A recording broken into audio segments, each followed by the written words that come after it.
ancaman antar bangsa. Berdasarkan hasil penelitian kami tahun 2016, bahwa ECI, etnis Cina Indonesia, ini Cina-Cina yang ada di Indonesia ini 9 naga dan sebagainya itu, bersama Cina komunis akan menganeksasi NKRI dari kuasa Bumi Putra dalam tempo 2 kali 5 tahun. Mulai 2019 sampai 2029. Itu indikatornya mereka menjadi wapres atau menjadi presiden. Itu indikatornya. Jangan tidak percaya ini Bapak Ibu, mohon maaf. Mohon maaf. Dan ini harusnya tidak sampai kami bicarakan di sini, tetapi karena pemerintahan seperti ini, kami harus sampaikan di sini. ECI itu etnis Cina Indonesia, ECI. Jadi segala Lim Xiao Leong, segala Tommy Winata, segala James Riyadi, segala siapa lagi, Rusdi Kirana, itu ECI semua, itu etnis Cina Indonesia. Imigran mereka itu, bukan Bumi Putra, bukan bangsa Indonesia. Indonesia di masa depan bisa berpotensi menjadi Cina. Begitulah yang disampaikan oleh Dr. Laude pada acara doa dan harapan untuk negeri bersama Ria Mizat Riyakudu.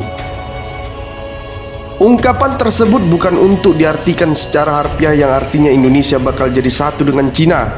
Namun secara tersirat, ya, perlahan tapi pasti orang-orang Tiongkok akan menguasai banyak hal penting di sini.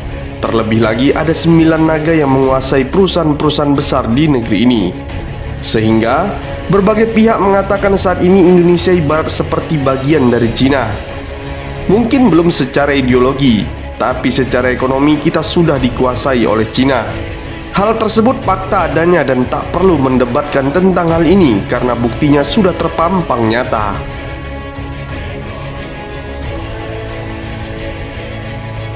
Saat ini siapa sih yang menguasai pasar-pasar dan ekonomi menengah ke bawah atau ke atas? Pastilah warga keturunan Tionghoa. Kalau tidak percaya, silakan lihat sendiri. Di tingkat tertinggi misalnya pada pabrik-pabrik besar yang ada di berbagai negeri ini, pasti akan ditemui sosok warga keturunan Tionghoa yang biasanya jadi owner dan CEO-nya. Hal ini tidak salah, karena untuk meraih semua itu mereka memang melakukan usaha yang hebat. Indonesia akan menjadi Cina kecil. Menurut beberapa ahli mengatakan hal tersebut mungkin saja akan terjadi. Menaklukkan sebuah bangsa melalui sarana ekonomi nampaknya merupakan modus operandi Cina yang diterapkan di beberapa kawasan seperti Afrika dan sekarang di Asia Selatan seperti Sri Lanka. Ekonom senior Rizal Ramli dulu pernah menyebutkan bahwa di bawah pemerintahan Presiden Joko Widodo atau Jokowi dan tokoh-tokoh di belakangnya dipengaruhi pemerintahan Cina dalam sektor ekonomi. Sehingga Rizal Ramli dulu pernah mengatakan, jika Jokowi menang dalam Pilpres 2019 lalu, Tiongkok akan menguasai Indonesia.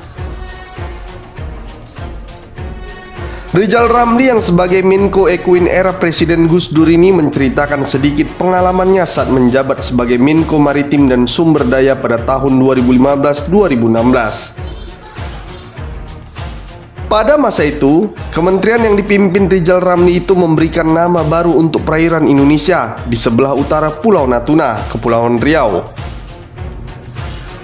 Laut Natuna Utara dimasukkan dalam peta baru NKRI karena wilayah perairan itu sudah sah menjadi milik kita setelah dicapai kesepakatan dengan negara-negara tetangga. Tetapi Rizal Ramli mengatakan saat itu ada anggota kabinet yang keberatan karena mempertimbangkan keberatan Cina. Tidak hanya keberatan, anggota kabinet ini juga mengusulkan agar Cina diberi hak perikanan khusus di perairan itu. Sehingga nama Laut Natuna Utara akhirnya tetap digunakan dalam peta baru NKRI. Kini, setelah berada di luar kabinet, Rizal Ramli melihat kelompok yang memiliki hubungan dekat dengan Cina begitu dominan. Maka dari itu, Rizal Ramli mengatakan bahwa kita harus berhati-hati dengan strategi Cina. Di beberapa negara mereka membantu proyek-proyek yang sudah pasti tidak untung. Setelah itu, mereka akan memilikinya, begitulah kelicikan mereka. Ada beberapa faktor yang akan membuat Indonesia bisa menjadi Tiongkok kecil. Faktor pertama yaitu orang terkaya di republik ini adalah mereka yang keturunan Tionghoa. Terbukti bahwa mereka orang-orang yang keturunan Tionghoa paling makmur dari orang pribumi sendiri.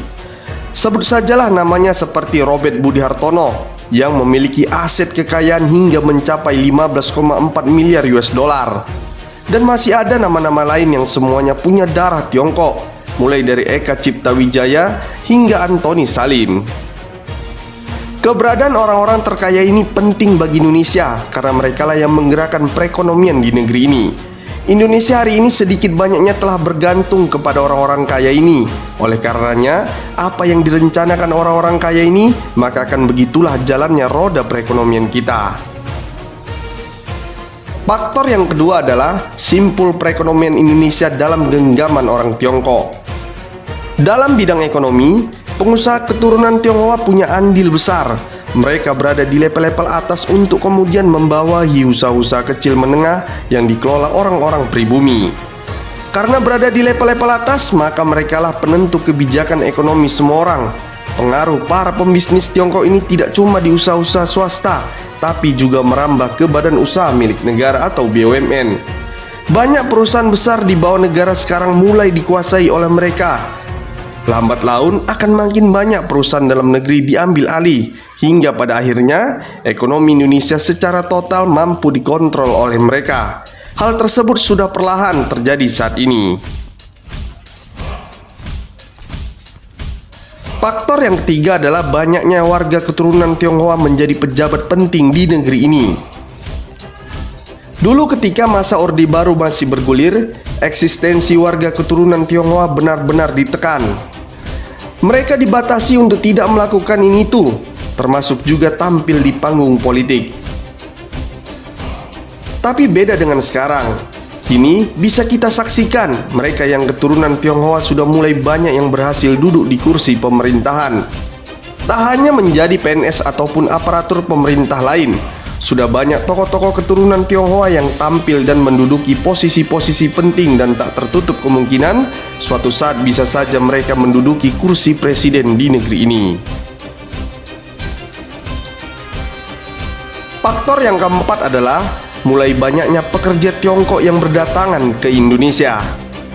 Bicara tenaga kerja asing yang masuk ke Indonesia memang didominasi oleh para pekerja Cina. Warga Tiongkok perlahan juga memasuki strata sosial menengah dengan bekerja sebagai buruh-buruh. Mereka umumnya bukan asli orang Indonesia. Jumlah yang datang juga nggak sedikit. Jumlahnya bahkan ribuan, dan umumnya mereka datang atas nama usaha kontraktor milik warga Tionghoa pula. Meskipun hanya sementara, ketika didatangkan para pekerja dari Tiongkok ini, maka pangsa ekonomi pun makin dikuasai. Faktor yang kelima adalah pemerintahan Jokowi semakin ngotot kerjasama dengan Tiongkok, dan itu terbukti nyata saat ini. Tak cuma soal pemberian hutang, kerjasama Indonesia dan Tiongkok juga tergambar dalam mega proyek kereta super cepat Jakarta-Bandung. Proyek ini sangat membanggakan negeri tirai bambu tersebut karena merupakan proyek luar negeri pertama mereka. Kerjasama ini juga makin menunjukkan jika Indonesia makin percaya kepada Cina. Tak bisa dipungkiri lagi jika banyak sektor ekonomi penting hari ini di negeri ini sekarang sudah dikuasai oleh warga keturunan Tionghoa. Hal ini terkesan seakan Indonesia tengah dikuasai oleh mereka. Sebenarnya, jika kita mau melihat lebih jauh lagi, makin banyak memang bidang usaha penting yang dikuasai oleh mereka saat ini. Salah satunya adalah ranah hiburan kita yang mayoritas pemain besarnya adalah pembisnis keturunan Tionghoa. Sepertinya hanya tinggal tunggu waktu saja sampai Indonesia benar-benar dikuasai oleh Cina. Terima kasih sudah menonton video ini. Semoga informasi yang kita suguhkan bermanfaat untuk kita semua. Dan jangan lupa untuk di like, share, dan subscribe ya. Terima kasih.